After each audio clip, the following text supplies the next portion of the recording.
Hello again. We're back for Chapter 19, Wayside School Gets a Little Stranger by Sachar.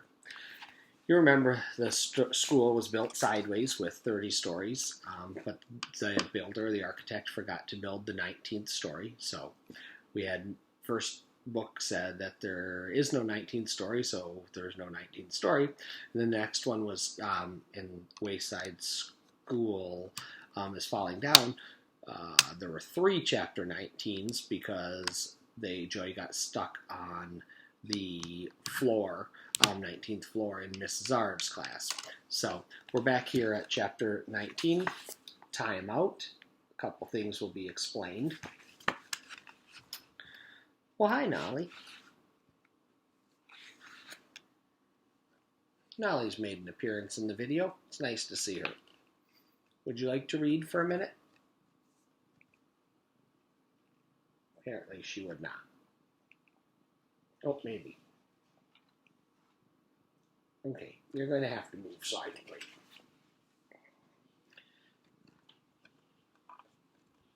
Chapter 19, timeout. Mrs. Arv's taught class on the 19th story. There is no 19th story, and there is no Mrs. Arv's. But you already know that. But how do you explain the cow in her classroom? Remember, Lewis could always hear a cow, but he couldn't find it. Mrs. Arvs drew a triangle on the blackboard. A triangle has 3 sides, she says, as she pointed to each. 1, 2, 3. She drew a square. A square has 4 sides. 1, 2, 3, 4. She walked around the cow to the other side of the board. She drew a pentagon, a hexagon, and a perfect heptagon. A heptagon has 7 sides, she said.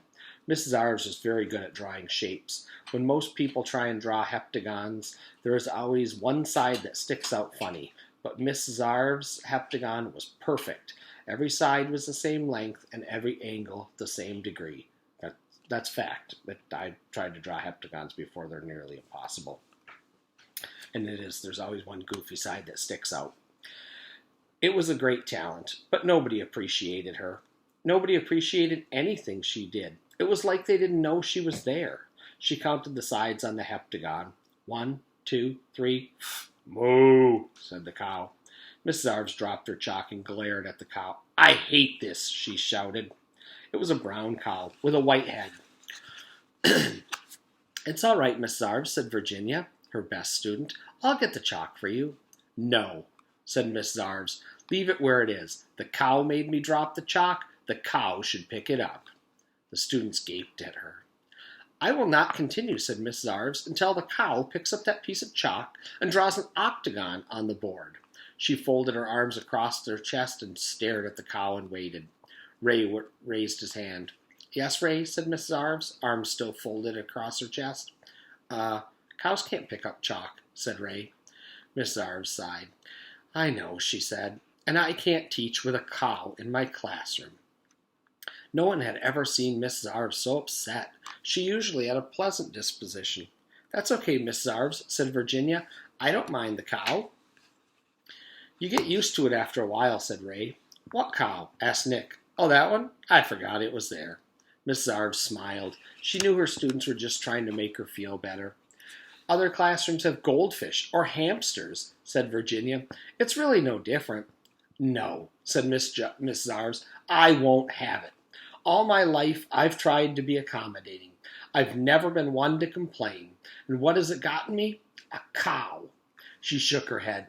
When I was a little girl, excuse me, when I was a little girl, my friends never wanted to do what I wanted to do, she said, and I always had to do whatever they wanted to do. And my teacher never called on me in class. She always called on the kids who just shouted out without raising their hands, even though she said she wouldn't. She said, I won't call on you if you don't raise your hand. But then she always did anyway. But I was a good girl and never shouted out. And she always did things alphabetically, so I was always last, if there was time for me at all. My parents were too busy for me. They were always dressing up and going out to fancy parties, and I had to tuck myself in at night and wish myself sweet dreams. She took out a tissue from her sleeve and wiped a tear from her eye. Still, I always tried to keep a smile on my face. Well, not anymore. The days of walk all over Miss Zarves are finished. She threw open her classroom door. The squeaky wheel gets the grease. What are you going to do? Asked Virginia. I'm going out there, said Miss Zarves, and I'm not coming back until I get some grease. She stepped outside. She decided she'd go right to the top, so she headed downstairs to the principal's office. Joy and Mauricia were coming up the stairs. Todd is uglier than stupid, said Mauricia. You're crazy, said Joy. He's stupider than ugly. Ooh, teased Mauricia. I'm going to tell Todd you think he's cute. Miss Zarves stepped out in front of them. What are you children doing out of class? She asked. I didn't say he was cute, said Joy. He's just not as ugly as he is stupid. That means you think he's handsome, said Mauricia. Are you going to marry him? I asked you a question, said Miss Zarves. Oh, gross, said Joy. I am a teacher, said Miss Zarves. That means you are supposed to listen to me. Joy and Mauricia walked right past her. Miss Zarves sighed. Then she continued down to Mr. Kidswatter's office. She took a deep breath to steady her nerves. She was about to knock, but then she changed her mind and just marched right in. Hey, Kidswatter, I want to talk to you. The principal was making a rubber band ball. Do you hear me? Asked Miss Zarves. He opened the drawer and looked for more rubber bands. If you don't answer me right now, said Miss Zarves, I'm walking out the door and never coming back. Mr. Kidswatter pressed the buzzer on his phone. Miss Knight, you need to order more rubber bands. That's it, said Miss Zarves. I'm leaving. Goodbye. I quit. She walked out of the school and took a deep breath of fresh air. Please don't go, Miss Zarves, said a voice behind her. Startled, she turned around. We need you, said a bald-headed man. He was standing between two other men. Both had black mustaches. One carried a black attaché case. The bald man did not have a mustache. Can you see me? She asked. Yes, of course, said the bald man, and we appreciate all your hard work. You do? All three men nodded very sincerely.